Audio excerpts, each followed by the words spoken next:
Hello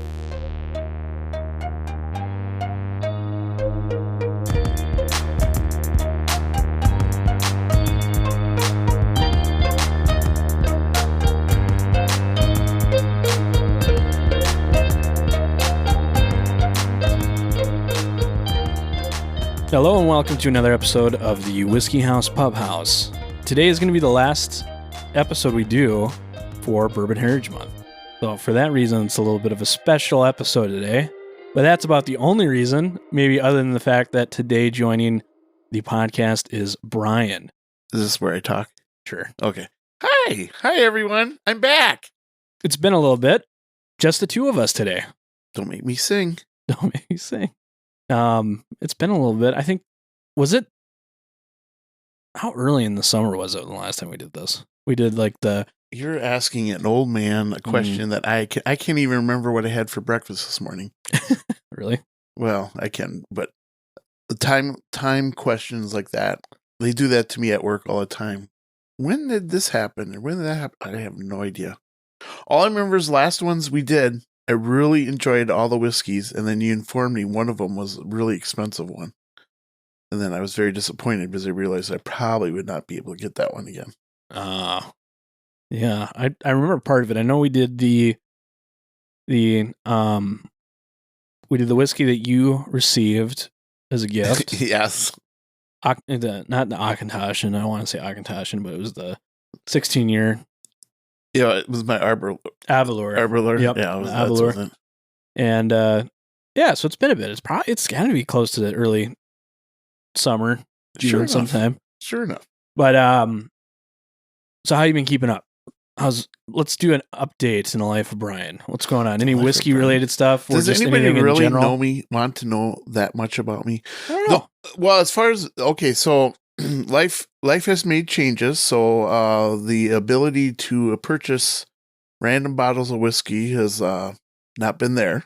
I've had to go on a budget. So, but I was in fact, I think I texted you. I bought a Kirkland whiskey over at Costco. That's right. I didn't know anything about it. And it was like, oh, shoot, it was really cheap because it was on the pallet, and the pallet was almost empty. So that made me think like there was, it made me kind of anxious. Mm-hmm. Well, how much was it? I don't even remember how much. I think like around $20, right? Yeah, I think it was under 30, which I was surprised. Yeah. But it was a high proof. Mm-hmm. And wasn't it bottle and bond, or was it? No, because bottle. No, it was cask strength. It right. was a cask it was strength. the foolproof one, right? It was the Barton. It was like 1782, 125. Yeah. And I was like, and so with my current circumstances, that's when I went. Kind of what I'm looking for is something I can drink, and it's relatively easy to get and cheap to get. And I thought, because with those kinds of drinks, I will do my whiskey sours. I like my whiskey sours. Okay. And I like higher proof stuff in there. Right.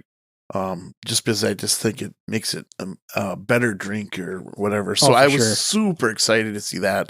Plus I had to, the whole reason I went there is I went to get there. It's called Empress Gin. And there's a whole backstory by that, but my wife loves it, and they have a new version of it with elderflower in it. So it's kind of a nice, tasty gin. I think it's from Canada, but look it up. It's Empress 1905 or something like that. It's a gin. Yeah, I forget. I think somebody's just. It's a really cool gin because it's colored. It's like blue, and then you pour it over ice, and it turns pink. Somebody I thought was affiliated with it, but I'm not sure who. They may have just been recently purchased. So, okay, but it's associated with some kind of hotel or something. Right. But okay. It's a fun story, and my wife turned out she liked it. And Costco was the only place to get it. No other liquor store in the Twin City had it. So, and she's like, "Why would Costco have it?" I'm like, "Well, maybe Costco's great for budget shopping and unique liquor. Stuff." I don't know. It was, and so I never been to a Costco liquor store. Right? I guess maybe I have, but I went to the Burnsville one. Right, because the Eden Prairie one doesn't have a liquor store. Yeah, Eden Prairie is weird. City regulations. Yep. And stuff. But it was, so I was pleasantly surprised because I wasn't even planning to buy the whiskey. But when I saw it Kirkland, and then you always hear about the vodka, is it Grey Goose, and that kind of stuff. But it also says who distilled it. And now that I say that, I don't even remember. I think it was Barton's. Was it Barton's? Oh, the whiskey, yes. Yeah. Yeah, it's 1792. Barton, 1792. Yeah, that's what it was. And so I thought that was kind of cool because Mhm. there's no mystery, and I know they have quality products. So I thought, well, let's just try it. And so far, it's so good. Yeah, for the money, it's really good. And I mean, the full proof 1792 is hard to find relatively. So Yeah. it's kind of almost the only option, which kind of will go into the subject a little bit for today. But yeah, so you got the new whiskey on a budget. Yeah. And yeah, well, that sounds pretty fun. Yeah, that's about it. Other than that, just living life. Living life. Cleaning up the yard for those who've been over here. Getting ready for winter. Well, and hopefully a project that my son started will be finished soon. That's more of the... Which one? Yeah, that's true. But there's an end in sight. And that's all I could say. There's an end in sight, and it'll be very good. So very good. Yeah, well, I'm trying to think if I had anything that's worth mentioning. I don't know. You got to take notes of your life. I do. Somebody needs to do it for me. Or maybe just journal. Every night, do a journal. That's terrible. I am, Dear journal. Dear journal. Too tired to write. Bedtime. Bye, Dear journal. Hold on, journal. I have to go get a drink of some whiskey. Captain's log. Okay. Yeah, there you go. For the manly man, it's the captain's. Yeah. I am. So there's a space that's been mainly the storage area for my collection, we'll call it. Obsession. But it is reached capacity for the shelving that we had installed. And I need to install more shelving. But there was a desk in there, and I had been using it for like the single reviews on the channel. We do. Haven't done any recently, but I was forced to kind of do some remodeling in there due to some animals. And that area is going to be hopefully some point this fall, early winter is going to be a permanent podcast area. So I won't have to tear down and set up and stuff. And it might allow me to make some use of some maybe new equipment finally, and maybe do some video stuff. What? Yeah. So everybody can see what you look like? Possibly. I mean, I am on the logo. Does that mean we have to shave and make ourselves pretty? And Carter has to put shirts on. But you don't have to put pants on, right? Nope. To be up, waist up. Yeah. Okay, there we go. Yeah. Classy. That's another thing. Now, so that means we all have to come to you. That's part of the hope, actually. Or does that mean there'll be more Nick and Dylan podcasts? Possibly. There might. So that brings it on that there could potentially be something that Nick and I do, some sort of project that isn't this podcast related. That would be good. So I've already yelled at him because he has all those stories. He has a ton of stories, and then he forgets them. I know. But they're really interesting stories, the ones in Puerto Rico, and he's had on the jobs experiences. And I'm like, because I was talking to him the other day, I'm like, you remember what happened that one time? And he's just looking at me like, no, I don't remember it. And I'm like, am I making this up? I know you told me this. I know this is a story. And he needs to journal. He does need a journal. Maybe you need the audio journal. Oh, he's had don't have to he's write. had so many concussions that if he has one more, he will be permanently concussed. Oh, he'll be permanently walking around in a daze. I can't make fun of him. He'll be much. lucky if he's walking around. He might be crawling or being in some sort of wheeled device, power wheel. Nick, that would never happen, Nick. No. He would find a way out of it. No. He would much rather go out in a ball of fire on a motorcycle. He'd be the old guy, secondhand lion, where they went on their biplane and went upside down into the barn and died. Yeah, great movie. That's Secondhand Lion. That's Nick. Watch it in school all the time. That and October Skies. Oh yeah. Well, I it's been 10 minutes. Glasses are empty. It's Friday. Yep. And look at that. We talked a little pop culture there. A little pop culture. I feel part of the crowd now. I mean, that's on topic for podcasts. I mean, it's still not Pokemon or all the other stuff you guys talked about. Our type of pop culture, but it is pop culture. So upon request, we are going to be doing Baker's single barrel just to sip along as we talk about stuff. Yes. So this Baker's, Brian, why did you want me to bring this Baker's? I don't know, Dylan. Why? No, I'm just kidding. No, because it's kind of like I think I've declared that before. I'm very influential. So if you tell me, oh, you missed the pop. Oh, well, we're past that. I'm very influential. So I was watching, what am I watching? The Whiskey Tribe? Mm-hmm. Is that what it was? So I was watching them and they just did a review on the Baker's 7 and everything they said about it, I really liked and it made me really curious of what it was. And so I says, hey there, buddy, old pal, buddy. Do you happen to have some? And he goes, why, yes. Let me see. I have a supply of 3 bottles. Yeah. Which year do you want? Out of my slim pickings, I'm sure I can scrounge up something. I don't even know why I doubted myself. That was kind of funny because I'm like, no, he won't have that. We'll have to run to the store and go get it. Like, no. I like Baker's. Baker's is one of 3 that I have a soft spot for. Okay. For not really... The other two, I kind of have a reason. Baker's, I don't know. It's just kind of at a place in time that I associate stuff with it now. So, this one in particular, so all the Bakers are now all single barrels. They changed a couple years ago. There used to be a wine bottle, black label, black wax on it, and those were all 7 years, but 107 proof. These are now single barrels, as I said, 107 proof still. And who makes this? Beam. Okay, so it's a Beam product. Okay. This is still the youngest it can be is 7 years still, but yeah, they all have the more of an exact age statement, we'll say. So this one, for example, is actually 8 years 3 months. Okay, so it's a full year more than the minimum. Okay, so you can always check the neck tag on it to see what the actual ages are. So it's older than 7 is basically what it is. Okay. Yep. So 107 proof. I don't know. And what's the proof on it? 107. A lot of 7s going on. Oh, yeah. 7. Okay, so we watched some whiskey shorts, and I found out the proper way to sniff this. You should check this.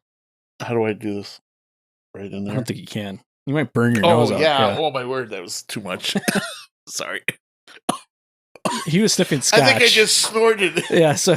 What, is that different? Scotch from... Well, it probably was 40%, not 53%. Oh, yeah. That's a good point. Okay. Hold on. Okay. It smells good. I mean, it's nutty, caramel, toffee, vanilla. It's got, so what I'm reading is 77 Spice. corn, it's 13 rye, and 10% barley. Yeah, I forget if this is the same mash bill as Knob and Booker's. That I'm not sure, but the yeah, I can taste the smell the vanilla. The Old Baker's is a classic. It's kind of expensive now. Like you can still, if I find them at the cheapest price, I'll buy them. But sometimes they're like $65, and it's like, yeah. See, that's the thing is I've always seen the bottle, but I've never known anything about it, and it's one of those whiskeys I've always seen, and I've seen for a long time. It's not a newer whiskey or a new introduction or thing. So I know it's been around. Supposedly these have been a lot better than the old bottles, which I had never have had. I did own a bottle, but I don't have that one. Okay. But what do I taste? I do taste the rye a little bit.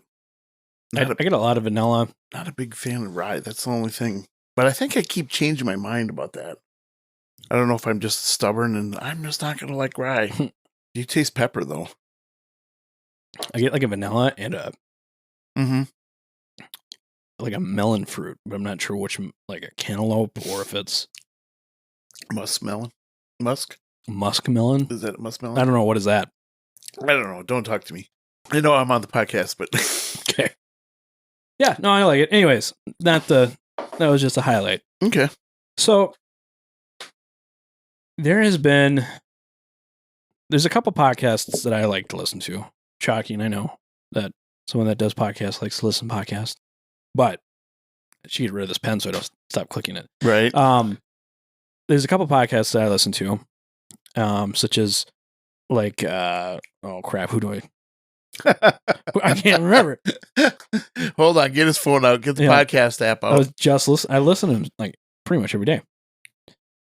Only when I listen to his Whiskey House Pub House. Yeah, as you should. And it helps to know people. No, the Bourbon Pursuit. Oh, okay. It's top 5, if not just the highest, most popular podcast to listen to as far as whiskey related. They had an episode recently where they're talking about is the bourbon hunting dead? Like, why is there so much hype for certain bottles?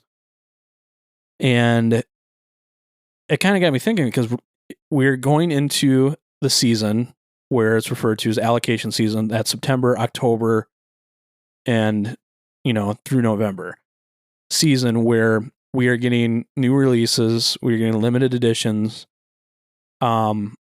Lots of liquor stores are getting those cases of Buffalo Trace products. And it seems to be what we've always heard is the reason why, you can't get stuff is just because of, like, the distributor might be holding on to it. At least that's what we've heard in the area.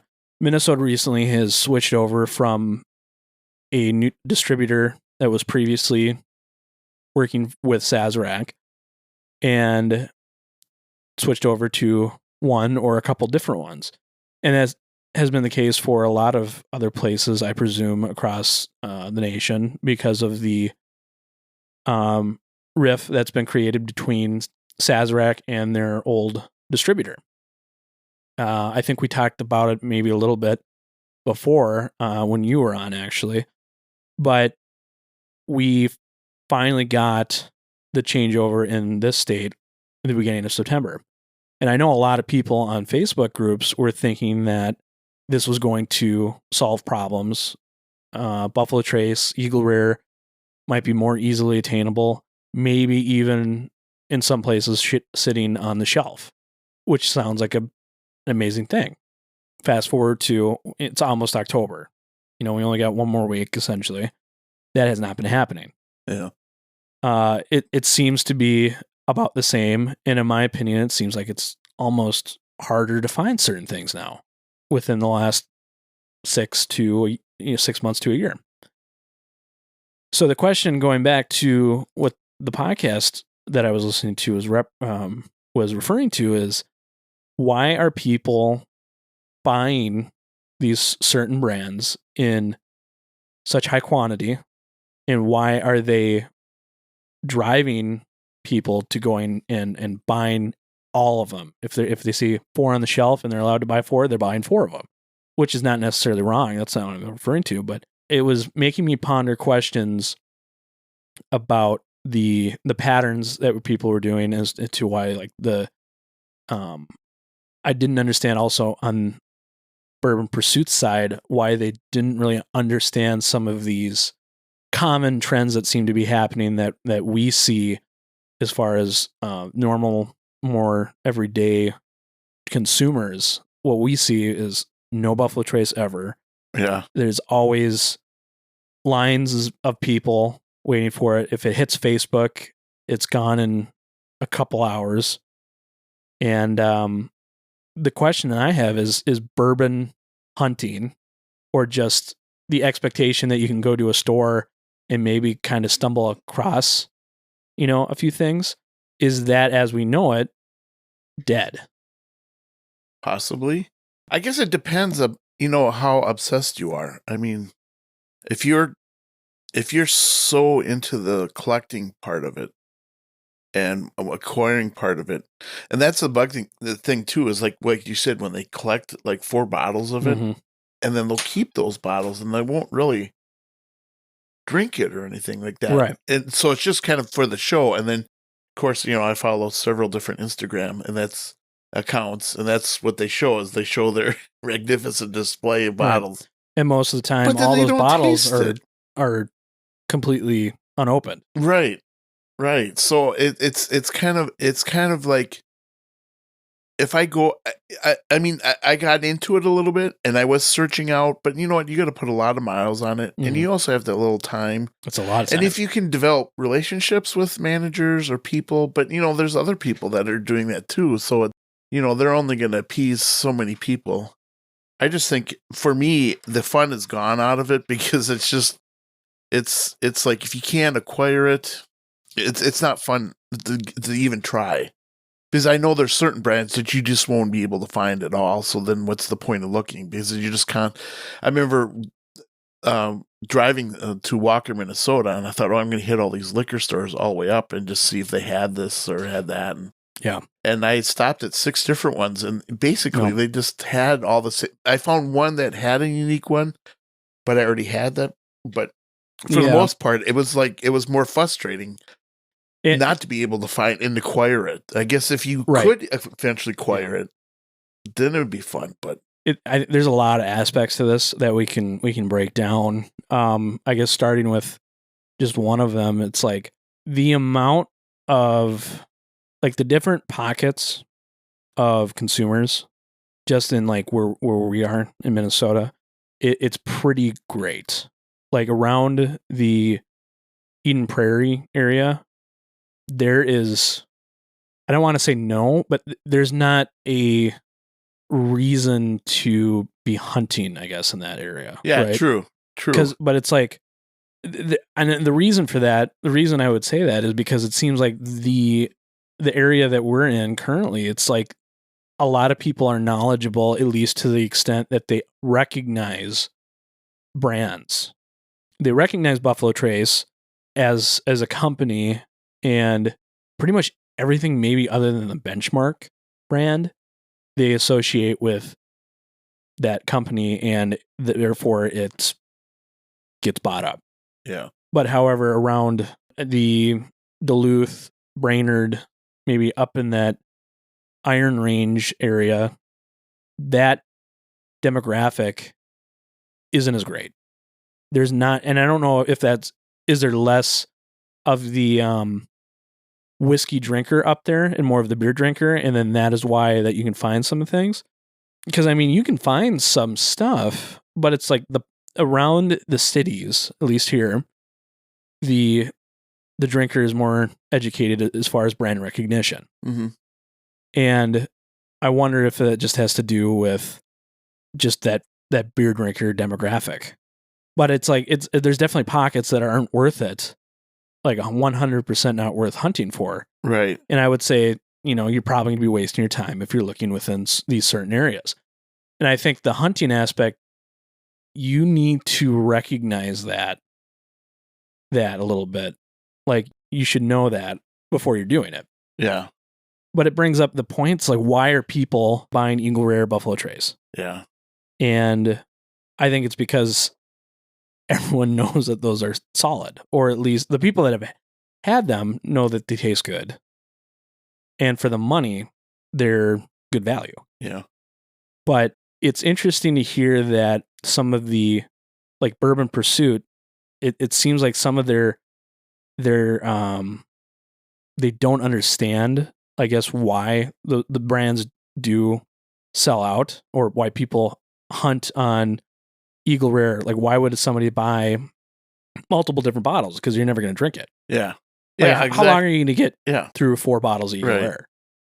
Right? Unless you're making it cocktails. But, Yeah. Well, especially if you're the type that you're collecting all these bottles. In other words, you have 8 of those, what is it, Angel's Levy or whatever you have. Eagle Rare, Buffalo Trace. Yeah. You'll have multiple of those collections. So then basically it's just like a collecting and kind of a hoarding kind of a thing. And I guess that's what I'm trying to get away from is like enjoy one bottle, but then when it's gone, it's gone. And then and just be that way, because I'd rather go to a store that I know has my brand and has what I like, as opposed to the time consuming. I will say that it seems you and I, like, even compared to the average consumer, you have a extensive collection. Yeah. Compared to the normal person. You're right. I've had people come over and turn the corner and they're like, right. What? Yeah. And it's you don't have duplicate bottles. True. Except for gin. But the reason I got ooh. Sorry, that whiskey went down my pipe there. The reason I had that is because I knew they weren't going to sell that gin anymore. They were withdrawing it, so I bought up the rest of the bottles. So that was a supply demand. That was going to go into a point, but you're kind of redirecting my next question was going to be, it's like, if something's going to be sold out, you're not going to get it. If you have the ability, you're buying more.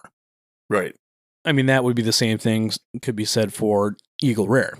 If you have Eagle Rare on the shelf for $35 and you don't have a limit, when's the next time you're going to get it? I mean, like like imagine whatever that bottle of whiskey is for you. Right. Jefferson's Oceans. We talked about that before for you.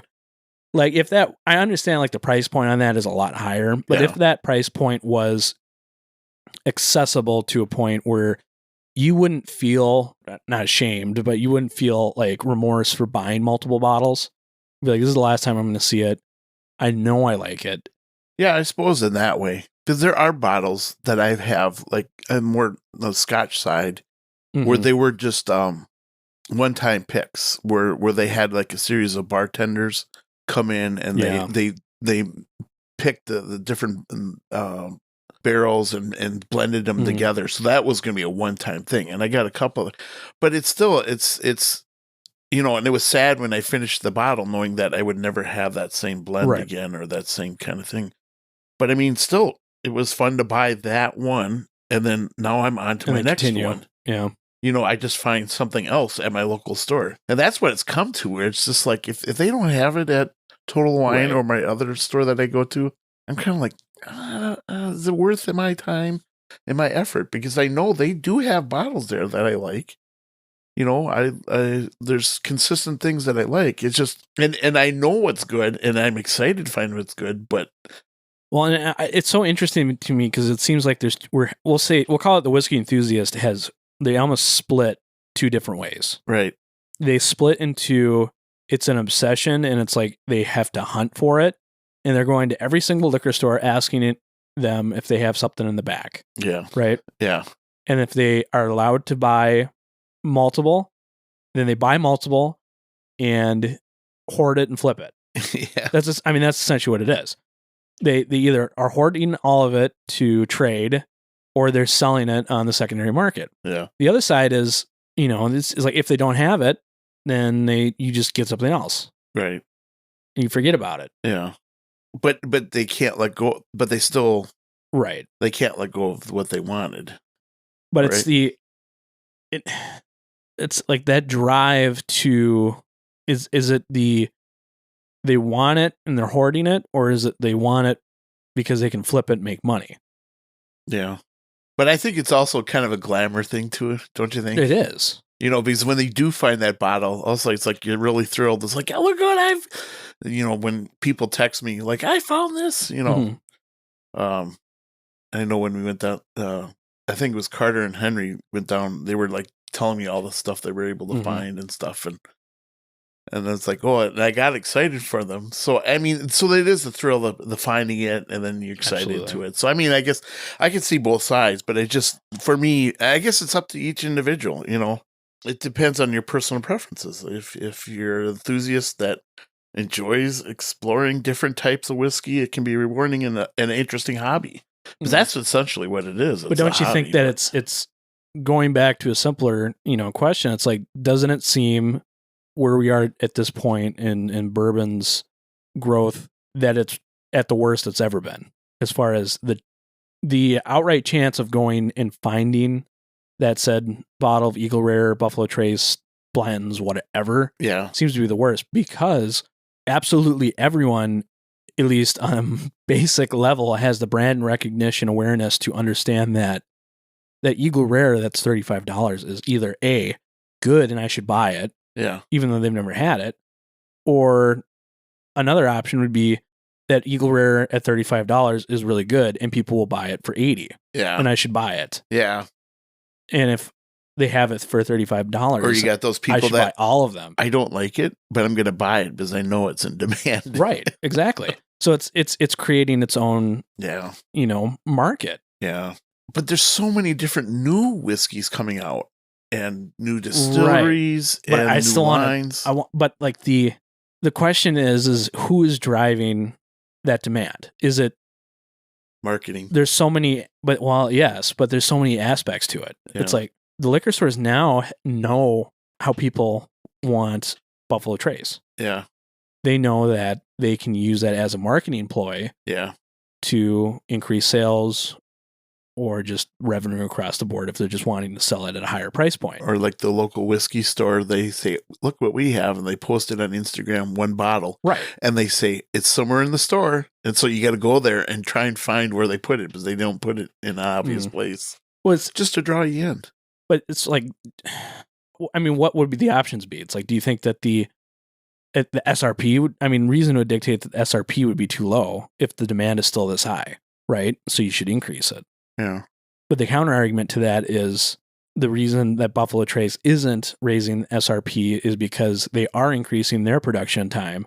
That by the time that they are planning to come out or planning to be caught up, that they wouldn't want that SRP to have been increased because it would have worn people off and now you have extra product, which is something similar to what they have been said. Yeah. It's like they feel that the value of that product is the value that it's set the SRP at. Yeah, and with whiskey, that seems really hard. It's a fine line of like, but if it falls, because whiskey was dead for a long time and now it's popular. What if they go back into a surplus of whiskeys and nobody wants to buy it again?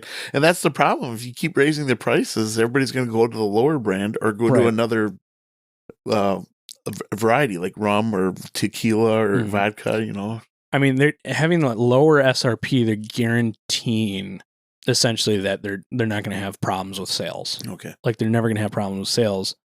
The other thing is it's like, is it right for the liquor store to be selling a $35 at $80? Legally, yes, they own it, if they're under the three-tier system, which they are. But they're kind of simultaneously driving the market up. Well, they're driving the market up and inflating it artificially. Yeah. But then it's pushing people away from those brands. Yeah. To other brands. Like, well, I can't get Eagle Rare because they got it at $80. So I'm going to go buy Maker's Mark or, what have you. Yeah.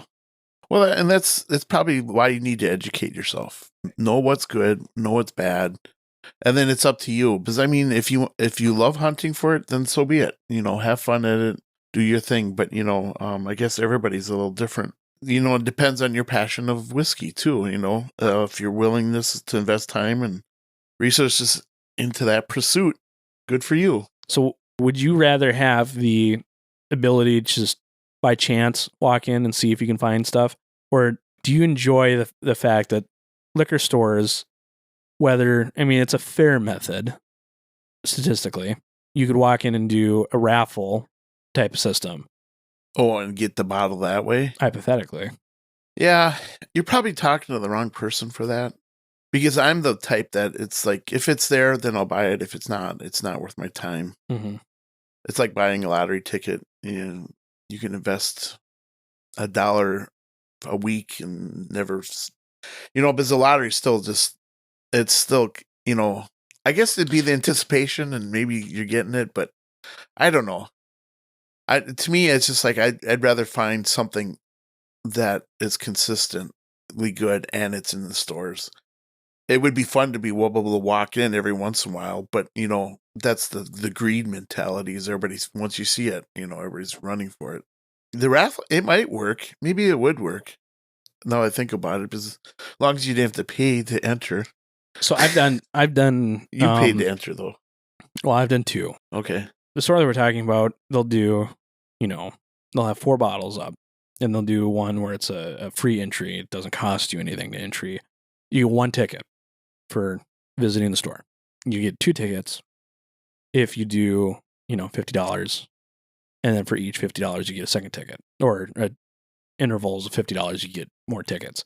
And then they have incentives like buying a single barrel. Like that to me makes sense. It's a good business practice Well, it is, because it does draw more people in. Because when you got your ticket, there's a lot of people there, wasn't there? That one I bought. Oh, did you? So that one you... But there's still a lot of people there, though. It drew a lot of people. The reason I bought those is because those are including a tasting. Oh, okay. So you're essentially paying for the price of the pours of whiskey. Right. To try it.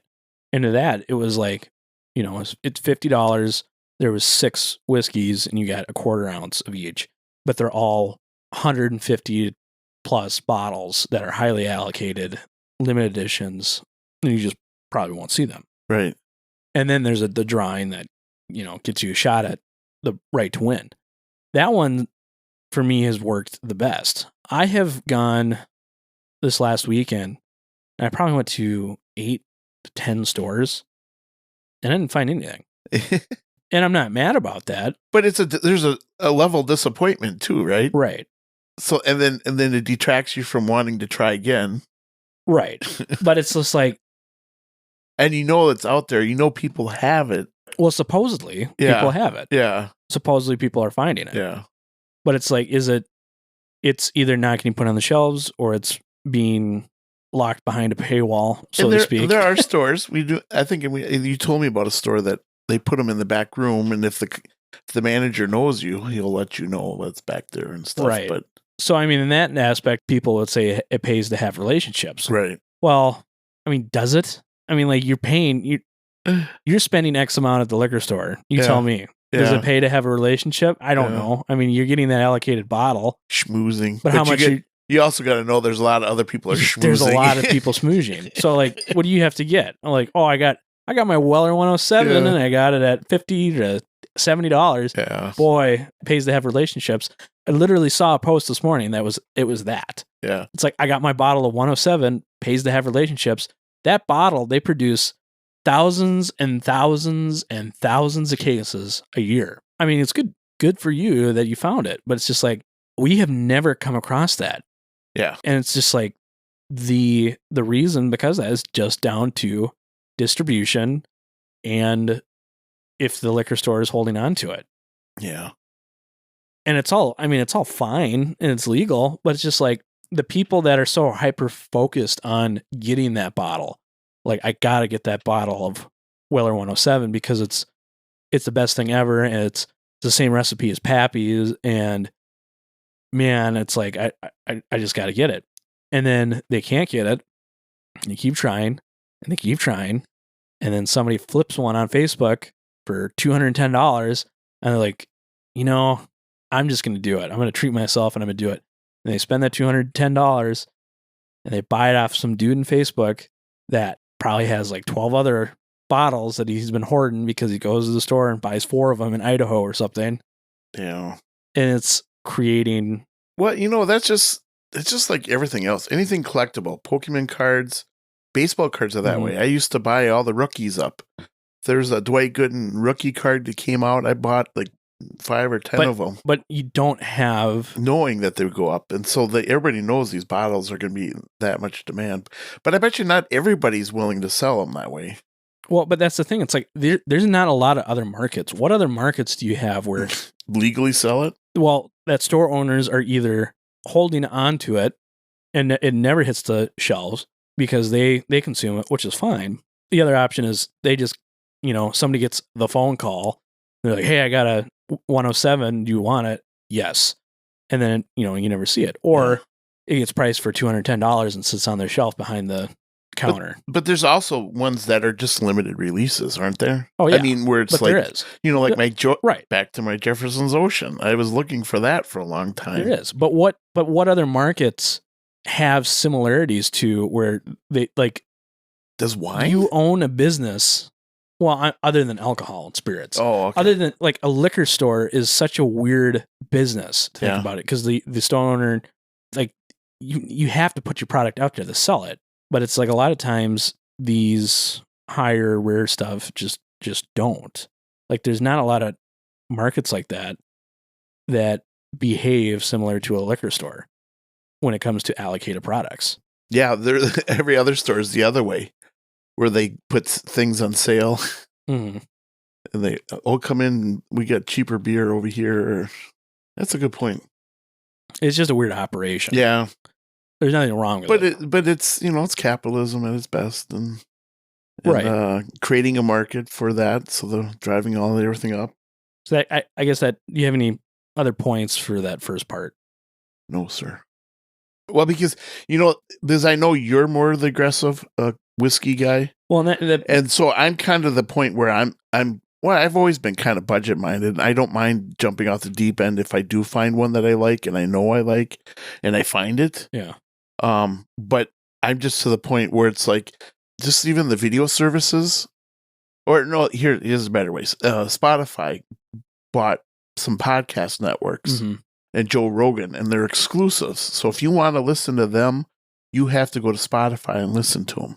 I'm to the point where it's like, it's not worth my time. Right. I'm going to listen to whatever's available. If I can get it, that's fine. If I can't, why do I have to? Why are they creating this desire for me to listen to it?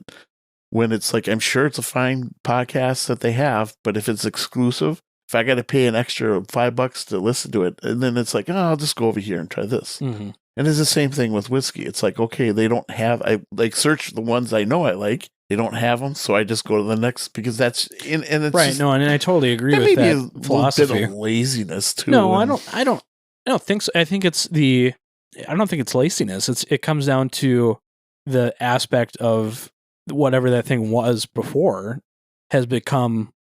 What am I trying to say? It's not the same thing as it was. It's like in the case of whiskey, because that's the only thing I know.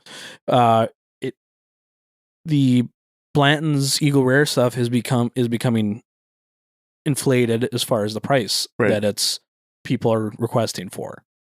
A lot of people say that bottle, I could get that bottle for this much, a couple years ago. Yep. It's like, why should I pay $80? Right. Like, even if that was the SRP, the market is dictating $80 now. Yeah. So, I mean, for that instance, then a lot of people move from that thing to a different value. Yeah. So, I mean, that is a completely reasonable point, and lots of people do it. I mean, the same thing is kind of going on now with like Elijah Craig Barrel Proof.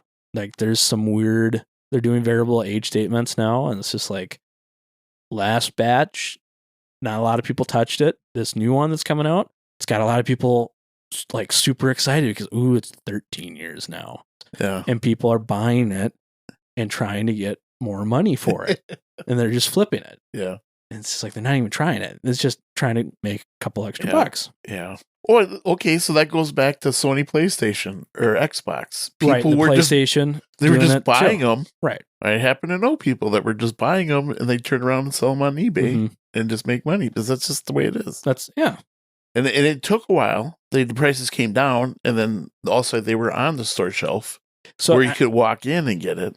I want to get to this next point quick, but I mean, looking at it from that aspect, it's like the PlayStation 5, what did it take to get the prices down? It just took more. Right. But that's something that's going on. It's like every year the whiskey's increasing and increasing in, releases. Mm-hmm. But it's just like they haven't found that cap point where the demand's been reached. Right. And it's like, is it ever going to be? Probably not. There's always going to be a niche market for those that are willing to spend the money. That's why you become an educated listener of this podcast, so you know which whiskeys to try and which ones you don't. And that's why I'm like, I'd rather go and try and experiment with a new one. I'm like, okay, I haven't tried this. I'll look it up on the computer. I got a couple websites. They review stuff for me. So it's just educating yourself and saying, okay, this is the realization. I can't afford this anymore. Mm-hmm. I'm not going to be able to find this anymore. I'm not going to go and play the game. Where, hide and seek, where's it at? If somebody has it, I'm not going to, but there'll always be people that's the fun of it. They love that rush and like getting it.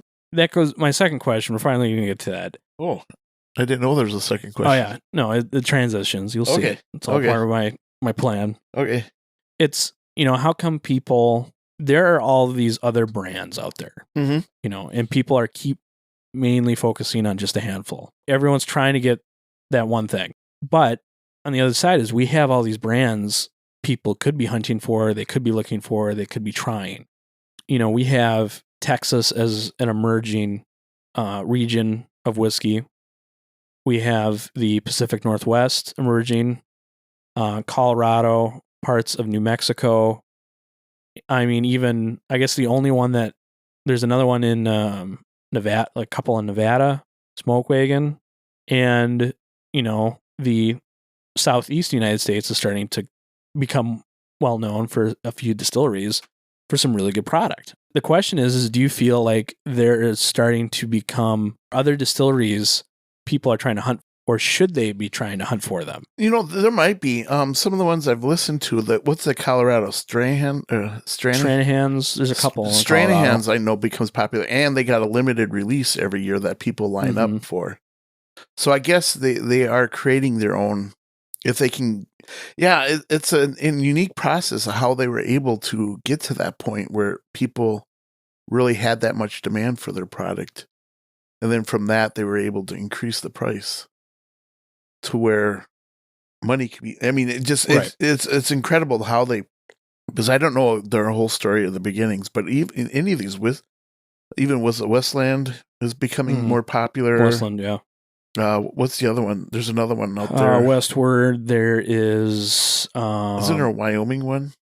Yeah, Wyoming whiskey. But to build themselves, but I think they're building themselves up because they're feeling the effects of people not being able to find the other stuff. So that's what I'm saying is that everybody's just like, okay, I'm tired of the Kentucky game. I'm tired of that. Let's go and discover new things. And with the popularity of whiskey, it's just exploded. And maybe there'll be a point where the bottom will drop out, and maybe we'll be able to find Pappy somewhere on a shelf one day. If we invent a time machine, maybe. Yeah, but those bottles, it's like they're rare just because they're old, and they're never going to exist again. So, I mean, do you think that people should be hunting for those other brands? I mean, I think they should be starting to get into and view other, like if you can't find those Eagle Rares, find something else that you can get. Yeah, I mean, discover even through podcasts, through the website, even going to restaurants. I like going to restaurants. I look at the selection. I haven't had that one yet. Let me try that one. And through that, I can find and discover new things that I've never tried before. And then if I really like it, then I can search for the bottle. Yeah. So I had brought a couple along that I thought, a couple examples. Wait, there's more than this Baker 7? Oh, yeah. Oh. A couple things that I'm like, I think are prime examples of what somebody could be looking for. Yeah. Are you going to hunt for them in your bag? Yeah, I'm gonna go in there. Oh man, look at this bag. Should I? Oh, hey, I just saw that. See, there you go. So I would, if I saw that on the shelf, don't tell me what it is, but if I saw that on the shelf, I would make it a judgment. And that's probably the worst thing you could do is make judgments off of labelings and stuff like that. Well, my glass isn't fully empty here. Hold on. Can you resolve that issue? There you go. Well, there we go. There's a good boy. Good enough. So, but that would limit me. I'm like, would I try that or not? Because I have bought. So when I did my trip, we ended up going through Kentucky, and then we went through Georgia, and I stopped at Georgia. Yeah. And I did buy a whiskey. It was a wheated whiskey, and it was down there. And I don't know if it was a MGP, but it was 110 proof, and I thought I'd try it. And it was a seasonal release, a winter release. Yeah. And I tried it, but it's a Georgia. I was like, wait a minute, Georgia whiskey? That didn't make any sense to me. But I bought it, and it was okay. Yeah. But and it worked well with my whiskey sours. I'll be honest. I mean, like a lot of people, I think the main reason is people are afraid of their purchase being bad, right? Yeah. You don't want your purchase to be not worth it. Let me tell you, you buy a bottle of wine for $50 and you find out it's not good. Because I have had bottles of wine at this dinner that I was at. Fantastic. So I went and bought the same bottle. I think it was the same year, but when I opened it up, it was totally different. And then I felt like I got ripped off. But the thing is like, it's changed a little bit recently, but whiskey, the last generation, like maybe your parents' generation, not so much, like my parents, I guess, but a little bit even still. It's always like they had their brand, right? Like you can almost associate with what they drank. Yeah, every generation. Like we were talking about Frank Sinatra. Yeah. Like his brand was Jack Daniels. I had no idea. And he just drank Jack Daniels. Yeah, that's crazy. I had no idea. I don't know why. Never knew that. Right. But like, it's like there are people that I knew that only drank Knob Creek. Yeah. And they would limit themselves. And they were very drink. brand loyal. Right. But not even purposely. Right. It was just they didn't want to deviate and have something that they were unsure of or had their purchase be not worth it. Yeah. It's like they were worried about that. So like why are they sticking to that brand and trying to only follow or find a Buffalo Trace Eagle Rare? Because I completely understand. Well, maybe back then there was people that would discover things, but people are so brand loyal. But I think now people are starting to discover things. I think back then they were more loyal to that one brand. They were like afraid to deviate that, like, nope, that's my Jim Beam and that's what I drink and that's who I am. Yeah, or Grandpa used to drink Canadian Club. Well, exactly. That's what I mean. It's like, but they never bought anything else. CC and 7. It's like, okay. So it's like, why?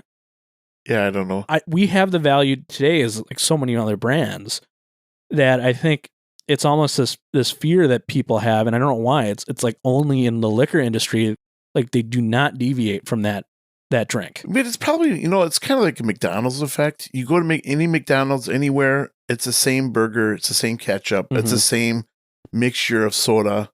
They made it specifically so you could go anywhere and get the same thing. I was that way with Maker's Mark.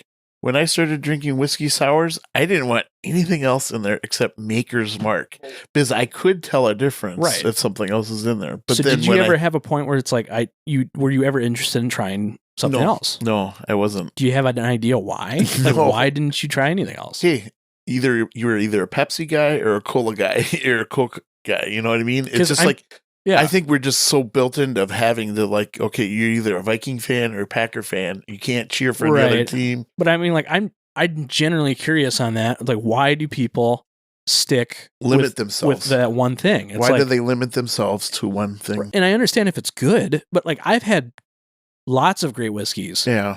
And I never stick to just one. Like I never was used to just sticking with like I went in the liquor store and I was 21, I'm like, oh, look at all these brands. It's just like, I mean, it's like food. Yep. It's like, could you imagine limiting yourself to one food? Yeah. It's like all of these taste different in their own way. And it's just like the ones that aren't priced out of my budget, why wouldn't I give them a chance? Probably just a curiosity factor. Maybe they're just happy with just getting that one. They know they like it and they know they'll get what they want. That taste, that right mixture, whatever else. Well, I want to be honest. Like, if they're please be honest. People listening to this, I'm not like condemning people that only drink it. Like, I understand that. It sounds like you're being very judgmental right now. I'm just trying to. How dare you create conversation? Drink one drink. But anyways, it goes into. I have some thoughts on what you could start looking for as far as types of things. If you can't find that bottle anymore, it's like. These are some things you could be hunting. And I think that's why everybody has it. Instagram and all the accounts I follow. Here's the top 5 if you can't find Electric Creek. Here's your top 5 you can't find, And these brands that I have are not trying to replace the Buffalo Trace brands. We're just using those as a topic that everyone can understand because everyone knows Buffalo Trace. These are just some categories that I think you could look into and find your own ones that you want to search out. Yeah. So this one that we have fitting in this is Ben Holiday, 6-year-old, bottle and bond. This kind of just represents like those craft distilleries that are now becoming more widely available. Yeah. And I mean, these are carrying age statements now. See, now I've never heard of that. And then what's the rest of the labels say that I may question? Missouri straight bourbon whiskey. I'm like, what? Missouri? So if you know Fred Minnick, you've probably already heard of this brand because Fred Minnick has been talking about it, and it's one of these that in a year or two this might be impossible to find. I don't know. Yeah. But I think it's what this represents is taking the time looking into your local craft whiskeys, because a lot of them have been around now that they're starting to release meaningful age statements. Like Jay Carver in our area is releasing 7-year age statement on their bottles. Right. And whether if you like that or not, the fact is that is impressive to think that there are these craft distilleries that we associate with that are starting to be old enough to put meaningful numbers on their bottles. Yeah. Whereas the big guys in Kentucky, you can't find them. Yeah. Where's your Elijah Craig 12-year? Where's your Eagle Rare 10? Where's Jim Beam 8? Knob Creek is finally coming back with their age statements, but they're kind of like the only ones right now. Yeah. So take a look at the craft guys. Yeah. See if you can find them. This one is 50%. It is Bottle and Bond, fall 2016. It's got a bottle date, which is kind of cool. Oh, it's a lot sweeter than I anticipated. I didn't really smell anything on the nose. No. It is nice and sweet. I can sort of smell caramel, but I don't really smell anything unless I'm got a cold or something. No, it might be these glasses. I don't know. These are the bourbon glasses. But it's a lot sweeter ones. Yeah, it's really sweet on the tip of my tongue. I like it. I mean, it's a way different profile from the Bakers that we started out with. Yeah. Yeah. I mean, Ben Holiday's good. But see, that's what people would go there and see the Missouri, and I would even like do a double take and I don't know.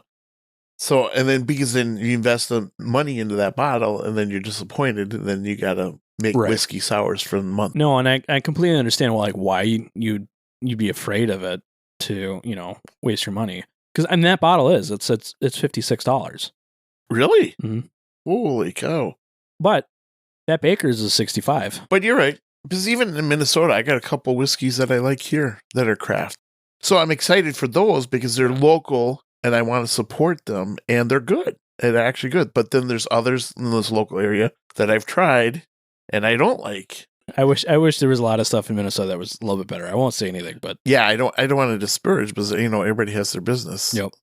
And they're all trying to, and I'm not trying to poo-poo it, but everybody, again, whiskey is a unique thing to each individual, and everybody's tastes are different. And even every day, one whiskey may taste one way one day and taste different another day. I completely agree. Well, let's move on to a next one. Okay, let's move it faster. Boy, you let that sit out for a little bit. It seems to keep getting sweeter. I do like that one now. And that's the other thing too. It's like I always look at my shelf, and right now I'm holding mode where I'm trying to eliminate bottles because I just have too many bottles. And then through that elimination process, I'm trying to think, okay, what bottles do I have to have all the time? Right. Because I don't mind having, trying different ones, but I do want to have consistent bottles. Or I want to have okay, I know I'm going to get this flavor. If I can have my Oceans all the time. Yeah. By the way, I do drink more than just Oceans. I feel just Oceans. Yeah. You have 6 cases of that? Yeah, because I'm really hoarding them. I'm like, no way. Yeah, speaking of that, I think they just released a new one that was in Singapore, so it has I saw that Jungle Fever or something. Jungle Fever edition. I don't know. That'd be funny. I'm making that one up. But now with extra malaria. So this next one is a favorite of mine. Yes, I saw that. But it represents a category. This is the Eleanor from Crowded Barrel. Right. This is the weeded version, 120 proof, 60%. This is batch 5, 4 years, 10 months. This bottle to me represents is experimentation. This is a MGP stillet that they purchased and is aging in Texas. There's another brand that a lot of people hunt for that's called Smoke Wagon. And they're in Nevada. They do the same thing. They buy MGP and then age it in Nevada, and it takes on a completely different profile than a lot of other MGP brands. I'm like, I just heard about that, but then realized it was earlier in the podcast. Yeah. Okay, never mind. That's another thing is you can find distilleries that are doing interesting things with even the most, in bourbon terms, mundane, average stillet MGP. And it's not bad. I'm not saying MGP is bad, but it is the most common. Yeah. Yet you can find ones that are completely different from one another. Yeah, well, but what you said is this is MGP, but it was aged in Texas. And I'm finding aged in Texas means a whole different thing. Oh, this is good. Yeah. It's sweet. Not the other one that we had, the Missouri one, was a little bit sweeter. Yeah, it was. This has got spice on the back. This seems like a little bit more balanced. Yeah, it's sweet up front, but then it's got spice on the back. Yeah. It seems like the first one, the tip of my tongue was like, it really got effective. This one, if I hold it to the roof of my mouth, it's a little bit more full body, I think. But that's what would make a difference is that aging in Texas. And then when I went and toured some of those facilities down there, and I'm like, oh, this makes a difference with the heat.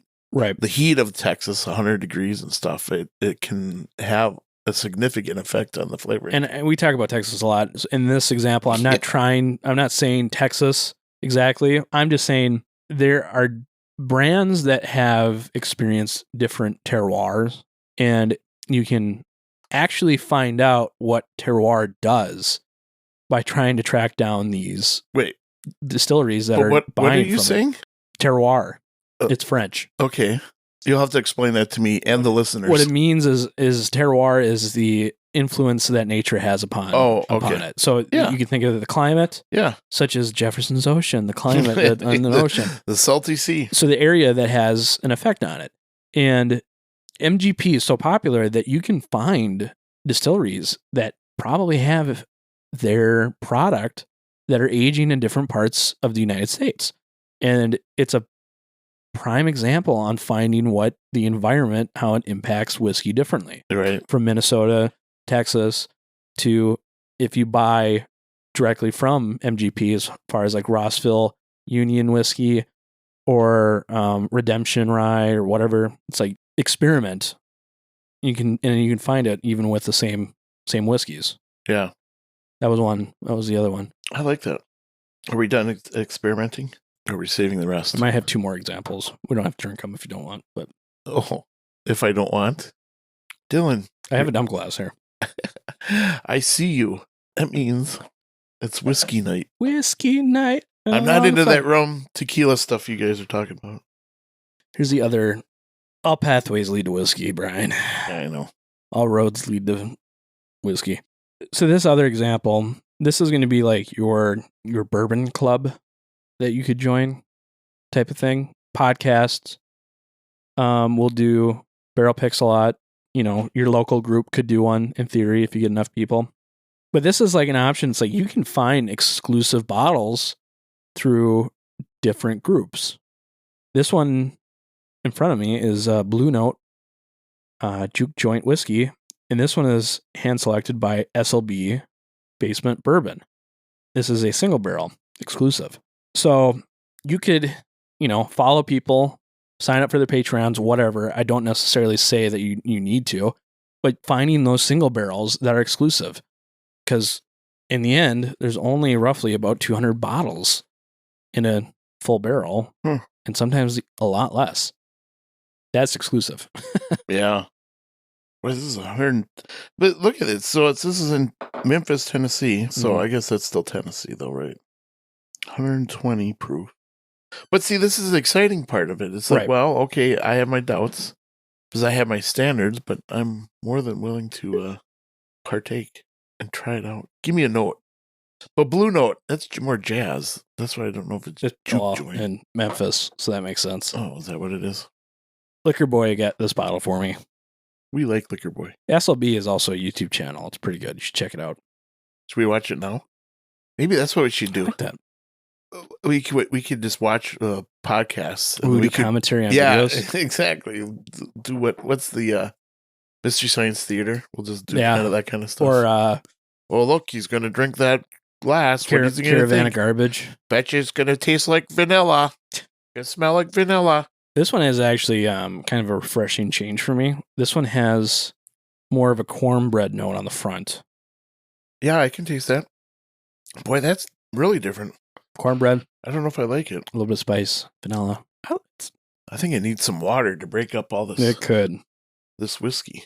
I mean, those are a lot of different ways you can do it. That's a good cornbread. Yeah. You're right. I mean, this one's young. This one I think is like 2 years old. But it's really hot. Is it hot? It feels like it is hot. And the I don't like the aftertaste. This is a minimum of 3 years. Okay. Yeah, the end part of it is kind of strong. Yeah, I don't like that lingering taste. Oy. So the last main one that we'll talk about. Have you ever heard of Where are we at time-wise, by the way? Oh, this will be a little long form. Okay, sorry, everybody.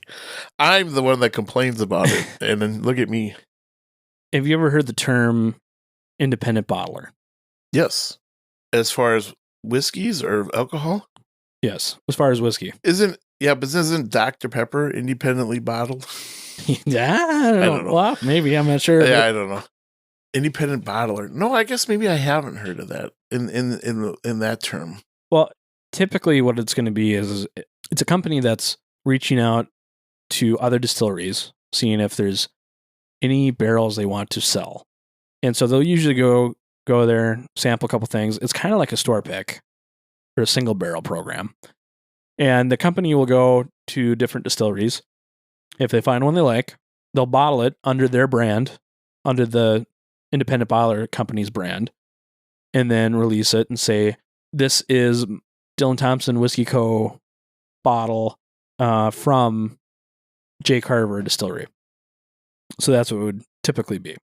And typically what those are going to be is they could be outliers to a normal profile from that distillery. They could be extremely exclusive, only a couple hundred or less bottles again, and just be kind of a different profile from the normal.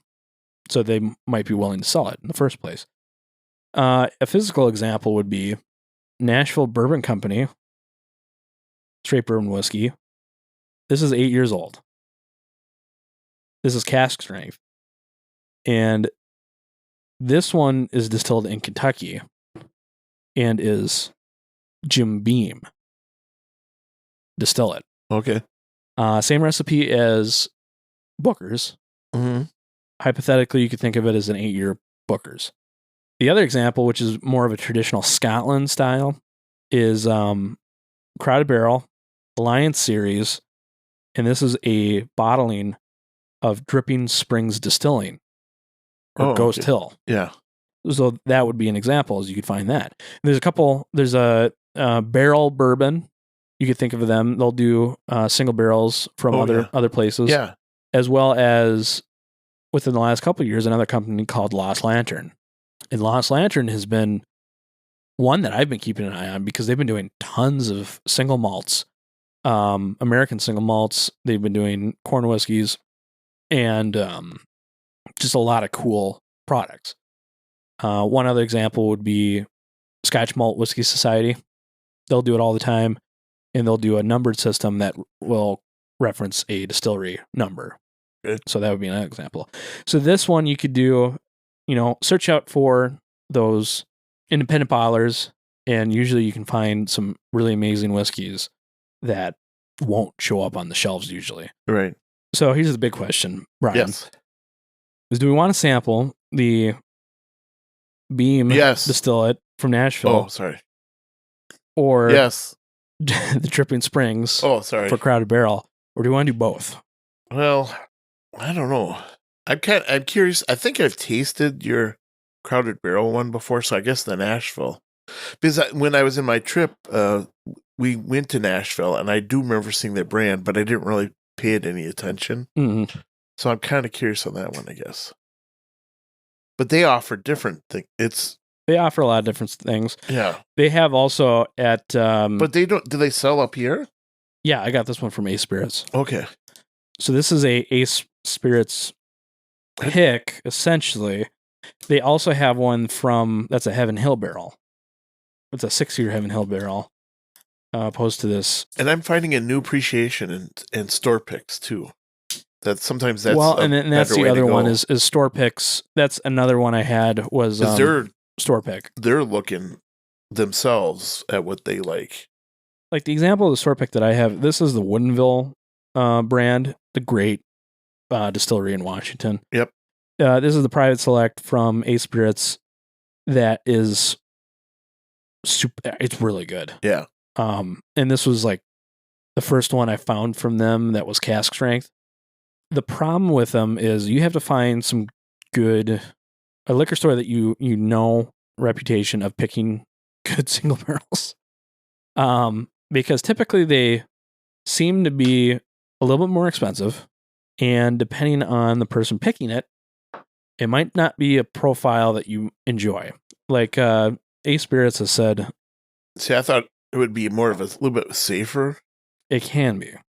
The benefit from the single barrels is if they are a good liquor store that has experience with whiskey, is they usually will have a tasting section that will allow you to try their open sample bottle. I'm not smelling anything. It might be very hot. You might need to spin it. Give it a swirl. Could sit on it even. Wait, according to that guy on YouTube, was it you're Matt supposed Porter. To fill my glass swirl job and then throw it? Oh, that. And then yeah. fill it up again. Yep. And then throw it one more time. Mm-hmm. And then fill up in the third time. Yeah. The thing is find a good liquor store that will allow you to sample before you buy. Yeah. And then you can decide, is it worth my time? Is it worth my money? Generally, if you find a place that does that, they're going to pick pretty good stuff, but they will have a style. And Ace Spirits has generally said that the owner, at least, has an appreciation towards spicy cinnamon. That is good. I think that's my favorite one tonight. Oh, that's pretty good. I like that one. I don't know why I like it. Yeah, I mean, it's classic Beam. Maybe that's what it is. Peanutty, like the Bakers, but it's different, less... Wow, I think it was caramel. I like the Nashville. I like that Memphis, and then I think the Bakers. Mm-hmm. Because the Bakers is good, but it's Nashville. But see, then like this, that's a store pick, so that means they only have a limited amount, and then when it's gone, it's gone. Right. Right? Mm-hmm. And so, but that's kind of the fun. Is okay, we find it, we drink it, we enjoyed it. Yep. And now we just move on to the next product or find the next thing that we will like. Yep. So that would be the fun. So instead of searching the bottle, it's finding the new taste or the new what you really exactly. like. It's like you spend the time and look for interesting single barrels. Yeah. Like go in pursuit of good single barrel picks from liquor stores, which a lot of people are doing now just because you can't get stuff. Better. It's the easier way to get quality stuff. And I agree with what you said about, everybody having the taste palette, but it's like, I'd rather you're hoping that everybody that picks their barrels has that experience and that knowledge. So you got to start somewhere. So I think we're going to start wrapping this up. I'm going to let you talk after I give my kind of closing thoughts. Oh, okay. Just because they're fresh in my mind. But, I think the purpose of this episode, the main question we ask is bourbon hunting dead? And I think in a way, as we knew it, as a lot of people knew it, it is dead. There is not really, you're not going to go to a store. You're not going to find Stag Junior on the shelf. You're not going to find Eagle Rare, Blanton's and stuff. People are understanding. How about E.H. Taylor? Or E.H. Taylor. People understand How about some limited release Four Roses? Yep. People understand the value that those brands carry. They understand the marketing that they can use those bottles to attract people to their store, and they can make revenue off of a limited amount of bottles because those bottles carry so much hype behind them, rightfully so, because a lot of them are fantastic. Don't get that twisted. I think a lot of those are fantastic, worth their SRP, possibly in some cases double. But we are in a new era of bourbon hunting. We are in an era, a new renaissance, as a lot of people said. Are we going to be able to find the Buffalo Trace and Eagle Rare? Nope. But you know what we can find is we can find on the shelf, I can find bottles that are just as good as Baker's and Booker's, Nashville Barrel Company as an example.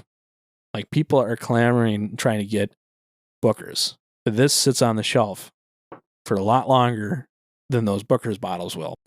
The single barrels that are selected from exclusive clubs that you can sign up for and you can get. And they're going to be a lot harder to get than anything else. You can get independent bottlers such as Crowded Barrel that are bottling exclusive barrels or one of a kind that once they're gone, they're gone. There's going to be thousands, tens of thousands of bottles of Blanton's and Eagle Rare. Your chances are going to be decent to eventually in the future get ones again. but you're not going to go on the shelf and get them anymore on a day by day. Ben Holiday, another example. Go find some good craft stuff that you can get that you can enjoy and experiment a little bit. Because these are the ones that in the future are going to be talked about. These are the ones like, man, I can't believe there was a time that you could get Woodinville cask strength store picks for whatever, and they were on the shelf and readily available. And then you can be to say, I was the first one on the bandwagon. Yep. You Bingley I was on it before jumpers. It was cool. So I think that's kind of my point, is that there's so much right now that don't just look at the hyped bottles, because you're going to miss a lot of these other, in ways, more rare and more exclusive, and these are a lot better than a lot of stuff that people are paying way too much on the secondary market for. That's my thought. Brian, you got the closing thoughts for us? That was a good thought. Very good thought. It's it's a game. If you like the game, you like the hunt, it's a good game. And if you have the money, it's a very good game. For example, Four Roses just released a limited edition one for $120, $130. Love to find it, but you know what? Reality sets in and says, no, you're not going to find it. I know you can get one for $600. Yeah, exactly. So, and that's why in the Discovery, that's why even I mentioned there's a couple, the Duluth, I love their whiskey down there in Harmony.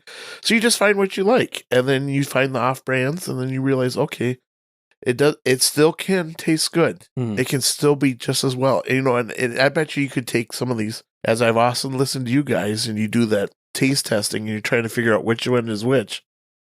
You'll probably be able to put that Nashville barrel up against some of the more rarer ones, and it'll be just as good. It may be not the same, but it still satisfies your quench for the whiskey and without the price tag, and being able to find it, because that's where I've come to. It's like, if it's not on my shelf at my local liquor store, you know what? I'm just not going to I can't even drive down the road to Total Wine to go get it. I'm like, okay. It's like 10 minutes away. Yeah. They have a wonderful selection at my neighborhood one, and they have whatever I want. And if I want to, they can order it for me. But you know what? It's all about your budget. It's all about your taste, whether you desire that or not. And it's also about experimenting. Hey, that Nashville barrel, now I'm going to keep an eye on that. I might have to run over and get a bottle of that. And even the Memphis one, that one changed my mind too, because I'm like, well, that's actually really a good bottle that I normal people would bypass if all they're doing is looking for Rare Eagle. Well, I think that's going to do it on this episode. Okay. Like and follow this episode wherever you get your podcasts. Follow us on Instagram. Send us a message if you have any comments, requests, recommendations. But always follow us for the next episode of the Whiskey House Pub House. We'll see you next time. Bye-bye.